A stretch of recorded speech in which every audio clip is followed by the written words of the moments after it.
voir l'ordinateur que j'avais construit. Chaque semaine, je l'améliorais un peu. Je les laissais se servir du clavier et je leur expliquais comment ça marchait.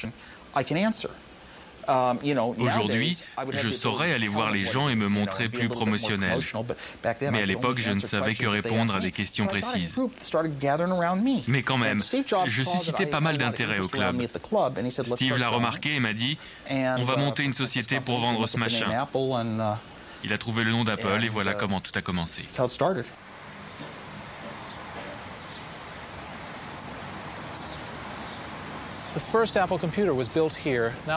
Le premier ordinateur Apple a été construit dans ce garage. Et j'y étais, enfin, pendant une journée. J'ai été l'employé numéro 12 d'Apple. Ils m'avaient embauché pour faire un jour de manutention. L'entreprise est à court de liquidités, m'a dit Steve Jobs, et il a offert de me payer en actions. J'ai refusé, ma mère me le reproche encore aujourd'hui. L'Apple I n'était pas vraiment un ordinateur.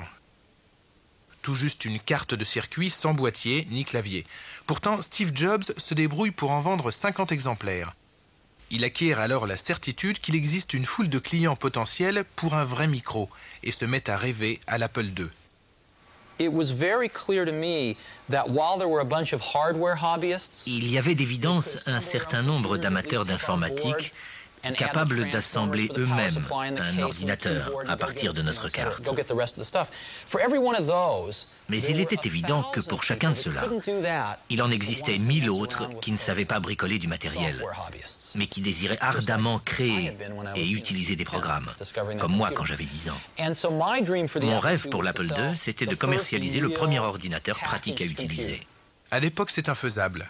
Trop cher et trop compliqué à fabriquer, parce que nécessitant trop de puces. Mais Woz le magicien ne sait pas ce que veut dire infaisable. Je me suis dit, pourquoi l'ordinateur et le moniteur devraient-ils avoir chacun leur mémoire? Ils n'ont qu'à partager la même. Ça faisait des puces en moins. Et je me suis plongé dans les manuels et j'ai déniché une puce qui faisait le même travail que 5 autres. Comme ça, petit à petit, j'ai réduit le nombre de puces. Résultat, génial, un ordinateur avec écran couleur sur lequel on pouvait programmer des jeux ou tout ce qu'on voulait. C'était la machine dont j'avais toujours rêvé pour moi-même. Et Steve m'a dit, je crois qu'on va pouvoir en vendre 1 millier par mois. 1 millier, c'était complètement invraisemblable. Mais pour lancer la fabrication, il nous fallait quelques centaines de milliers de dollars. Pour nous, c'était une somme énorme. On n'avait pour ainsi dire rien sur notre compte en banque. Alors je suis parti à la chasse aux capitaux. À 19 ans, Steve Jobs relève le défi. Il faut convaincre des financiers qui investissent dans les activités de pointe. Il rencontre Arthur Rock, l'inventeur du financement de l'innovation et un des fondateurs d'Intel.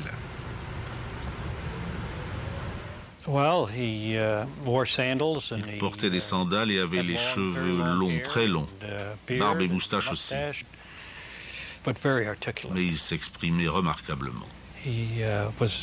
La première fois qu'il est venu me voir, il était dans une période où il avait décidé de ne manger que des fruits. Malgré le côté hors norme du jeune entrepreneur, Arthur Rock se lance dans l'aventure. Il accorde les fonds nécessaires pour faire fabriquer 1000 Apple II dans une usine de Silicon Valley.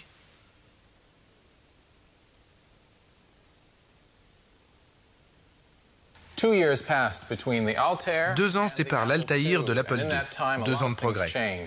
L'Altaïr, destiné au marché restreint des amateurs qui s'y connaissent, a une allure d'ampèremètre à côté de l'Apple II qui, lui, ressemble vraiment à un produit de consommation. C'est le premier micro à posséder une coque en plastique moulé, imposée par Steve Jobs, qui a un sens aigu du design. Et il n'est pas seulement joli à regarder. C'est aussi un bijou d'ingénierie. Prenons le contrôleur du lecteur de disquette, un modèle d'efficacité. Il contient 8 puces, alors que ceux des concurrents en ont 35. C'est l'œuvre de Steve Wozniak, le Mozart des circuits intégrés. Résultat, dès sa sortie, l'Apple II fait un tabac.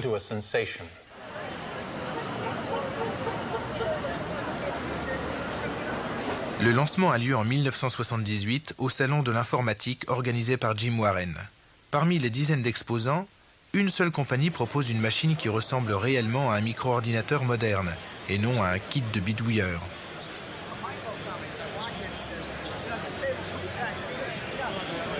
Il suffit de voir l'Apple II pour être ébloui. Et comme Steve Jobs s'est débrouillé pour obtenir le meilleur emplacement du salon, tout le monde le voit. On a fait un triomphe.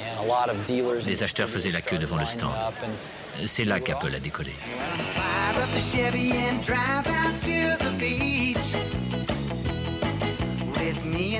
Pendant les 2 années suivantes, Apple connaît une croissance explosive. Dans une ambiance euphorique, la jeune entreprise, installée dans des bureaux à Cupertino, toujours en Californie, gagne de l'argent à foison. Les deux Steve ont une vingtaine d'années et certains de leurs employés sont encore plus jeunes. Chris Espinosa a 14 ans quand il est embauché pour faire des démonstrations aux acheteurs. Presque 20 ans plus tard, il travaille toujours chez Apple. On faisait les démonstrations le mardi et le jeudi après-midi, après l'école. Imaginez, je sortais de classe, je sautais sur ma mobilette, je fonçais au bureau et à 3h pile, je commençais les démos sur l'Apple II. Au bureau, on n'arrêtait pas de trafiquer les téléphones pour se faire des blagues. Pendant 1 an ou 2, il n'y a eu personne à Apple pour se prendre au sérieux. On avait la chance de vendre le produit à la mode.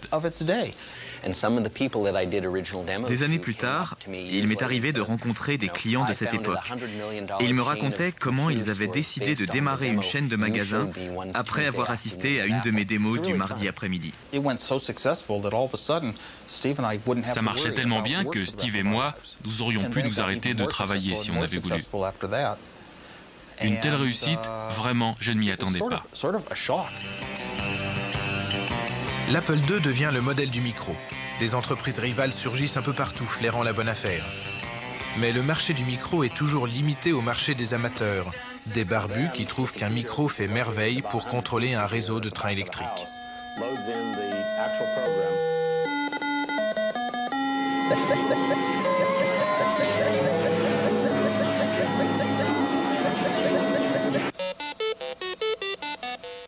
Pour toucher le marché du grand public, les micros doivent montrer qu'ils ne sont pas des gadgets. Monsieur Tout-le-Monde n'a pas besoin d'un joujou électronique. L'application qui va faire vendre des milliers d'Apple II s'appelle VisiCalc.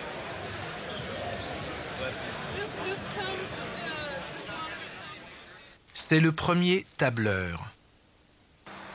L'œuvre commune d'un étudiant de l'école de gestion d'Harvard, Dan Bricklin, et d'un programmeur, Bob Frankston. Un tableur, c'est une feuille de calcul électronique. L'idée germe dans le cerveau de Dan Bricklin pendant un cours de planification financière.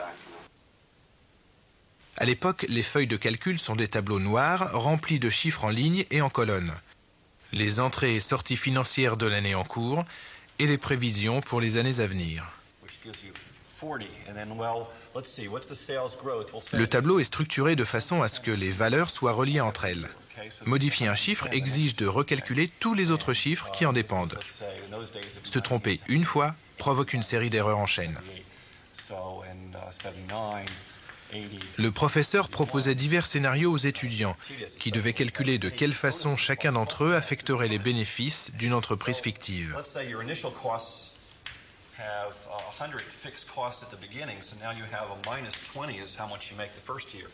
Ces exercices étaient très laborieux pour Dan Bricklin qui n'était pas très fort en calcul mental. Et il rêvait d'un ordinateur qui viendrait remplacer toutes ces opérations manuelles très ennuyeuses. J'ai imaginé un tableau magique qui fonctionnerait comme un traitement de texte. Quand on change un mot, il repagine automatiquement. L'idée du tableur, c'est que quand on change un chiffre, il recalcule automatiquement toutes les valeurs qui en dépendent. Pour gagner du temps, Dan Bricklin demande à son ami Bob Frankston de l'aider. Ils se partagent la tâche. Dan analyse et peaufine le concept. Bob rédige les lignes de code. En quelques mois, le travail est bouclé. Bon, je vais remplacer 100 par 4321. Ça y est, c'est recalculé. Quel temps gagné. Tous ceux qui le voyaient l'achetaient. Je me